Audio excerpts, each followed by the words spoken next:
નમસ્કાર મિત્રો, હું છું મીતા. આજે આપણે એકદમ સોફ્ટ અને જાળીદાર ખમણ ઢોકળા બનાવીશું. તો આ રવા અને બેસનના મિક્સ ખમણ ઢોકળાને તમે ખમણની જેમ પણ ખાઈ શકો છો અને આ રીતે ઢોકળાની જેમ વઘારશો તો પણ ખૂબ જ સરસ લાગશે. સૌથી પહેલાં આપણે ઢોકળા માટેનું ખીરું બનાવી લઈએ. તો એના માટે એક મોટા વાસણમાં હું 2 કપ જેટલું સોજી લઈ લઉં છું અને એની સાથે આપણે 1 કપ જેટલું બેસન મિક્સ કરીશું. અને ખીરામાં સરસ આથો આવે એટલા માટે ખટાશ તરીકે એમાં આપણે અડધો કપ જેટલું દહીં મિક્સ કરી દઈશું. દહીંને પહેલાં આપણે લોટમાં મિક્સ કરી દઈએ અને પછી જરૂરિયાત મુજબનું એમાં આપણે પાણી મિક્સ કરીશું.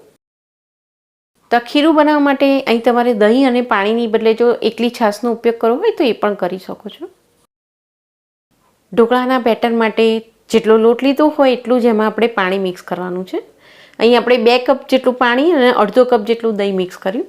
પણ જો તમે એકલી છાશ લઈ લો તો તમારે 3 કપ જેટલી આમાં છાશ મિક્સ કરી દેવાની. કારણ કે અંદર આપણે જે સોજી મિક્સ કર્યું છે એ ખૂબ જ પાણી એબ્સોર્બ કરે છે. સોજી ફૂલશે પછી આ ખીરું દેખાય છે એના કરતાં પણ થોડું વધારે જાડું થઈ જશે. હવે આને ઢાંકીને આપણે અડધી કલાક માટે રેસ્ટ આપીશું. તો જો તમારી પાસે સમય ઓછો હોય તો આ રીતે સોજી ફૂલે પછી અડધી કલાક પછી તમે તરત જ ઇન્સ્ટન્ટ ઢોકળા બનાવી શકો છો. અને પહેલેથી પ્લાનિંગ કર્યું હોય ને જો તમારી પાસે સમય હોય તો આને તમે 3 થી 4 કલાક માટે મૂકી રાખશો તો આથો ખૂબ જ સરસ આવશે. હવે આમાં આપણે મસાલા મિક્સ કરી દઈએ. તો મીઠું આપણે સ્વાદ પ્રમાણે લઈશું. મેં 1.5 ચમચી જેટલું લીધું છે. સારા કલર માટે અડધી ચમચી જેટલી હળદર અને 2 મોટી ચમચી જેટલી હું આમાં આદુ મરચાંની પેસ્ટ મિક્સ કરી દઉં છું. અને થોડી કસૂરી મેથી પણ મિક્સ કરી દઈએ. એનાથી ઢોકળાનો ટેસ્ટ ખૂબ જ સરસ બનશે. આમાં જો તમારે થોડું લસણ મિક્સ કરવું હોય તો આદુ મરચાંની સાથે તમે લસણ પણ લઈ શકો છો. મસાલાને આપણે ખીરામાં બરોબર મિક્સ કરી દઈએ.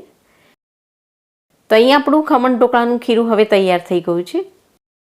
હવે આ ખીરામાંથી અડધું ખીરું છે એને આપણે એક બીજા બાઉલમાં લઈ લઈશું. આટલા ખીરામાંથી 2 પ્લેટ જેટલા ખમણ ઢોકળા બનીને તૈયાર થશે. તો અહીં ઈનો બધો સાથે આપણે મિક્સ નહીં કરીએ. એક થાળી જેટલો કાઢીને એમાં આપણે ઈનો મિક્સ કરીશું એટલે ઢોકળા સરસ ફૂલશે. હવે આ બાજુ સ્ટીમરમાં મેં પાણી ગરમ કરવા મૂકી દીધું છે અને પાણીમાં આ રીતે બરોબર ઉભરું આવે એ પછી જ આપણે બેટરમાં ઈનો મિક્સ કરવાનો છે.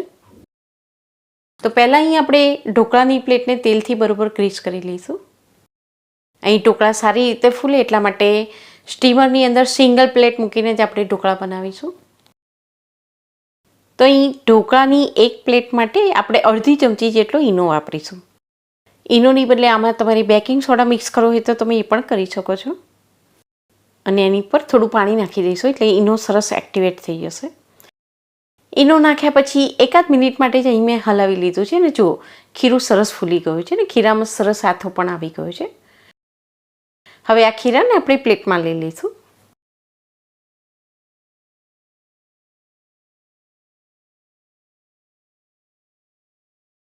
ખીરું સરસ ફૂલેલું છે, બેસી ના જાય એ રીતે હલકા હાથે આપણે પ્લેટને ટેપ કરી દઈશું.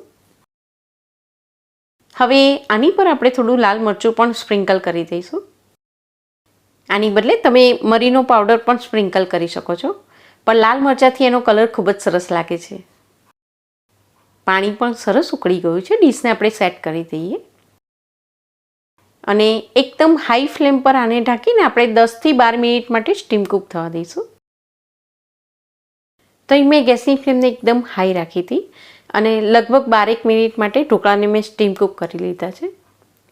નાઈફ એકદમ ક્લીન આવી ગઈ છે, મતલબ ઢોકળા સરસ ચડી ગયા છે અને આપણે બહાર કાઢી લઈશું. તો ઢોકળાને ઓલવેઝ હાઈ ફ્લેમ પર જ સ્ટીમ કુક કરવાના, એનાથી ખૂબ જ સરસ ફૂલે છે. હવે આ ઢોકળામાંથી બધી જ વરાળ રિલીઝ થઈ જાય અને પછી સહેજ ઠંડા થઈ જાય પછી જ આપણે તેને કટ કરીશું. ત્યાં સુધીમાં અહીં મેં બીજી પ્લેટ પણ તૈયાર કરી રાખી છે. એને પણ આપણે સ્ટીમ કુક કરવા માટે મૂકી દઈશું. અહીં આપણે 3 કપ જેટલો લોટ લીધો હતો એમાંથી આવી 2 પ્લેટ ભરીને ખમણ ઢોકળા બનીને તૈયાર થશે. આ લગભગ તમે 5 વ્યક્તિને સર્વ કરી શકો છો. 2 થી 3 મિનિટ પછી આમાંથી બધી જ વરાળ નીકળી ગઈ છે. તો હવે આને આપણે કટ કરી લઈશું. અહીં ઢોકળા જો એકદમ ગરમ ગરમ હશે એમાંથી વરાળ રિલીઝ નહીં થઈ હોય અને એની પર તમે કટ માર્ક્સ લગાવશો તો ઢોકળાનો શેપ નહીં જળવાય, એકદમ સ્ક્વેર નહીં બને. તો આ રીતે બની જાય પછી આને તમે ખમણની જેમ અને ઢોકળાની જેમ બંને રીતે સર્વ કરી શકો છો. વઘાર તૈયાર કરીને આની પર રેડીને તમે એને ઢોકળાની જેમ પણ સર્વ કરી શકો છો. અને તાંસળામાં તેલ મૂકીને તમે એને અંદર વઘારી લેશો તો એને તમે ગરમ ગરમ ખમણ તરીકે પણ સર્વ કરી શકો છો. તો બંને રીતે ટેસ્ટમાં ખૂબ જ સરસ લાગે છે ને. જુઓ કેટલા સ્પોન્જી અને જાળીદાર એકદમ સોફ્ટ બન્યા છે. તો અહીં બીજી પ્લેટ પણ આપણે સ્ટીમ કુક કરવા મૂકી હતી, એ પણ હવે તૈયાર થઈ ગઈ છે. એને પણ આપણે બહાર કાઢી લઈશું.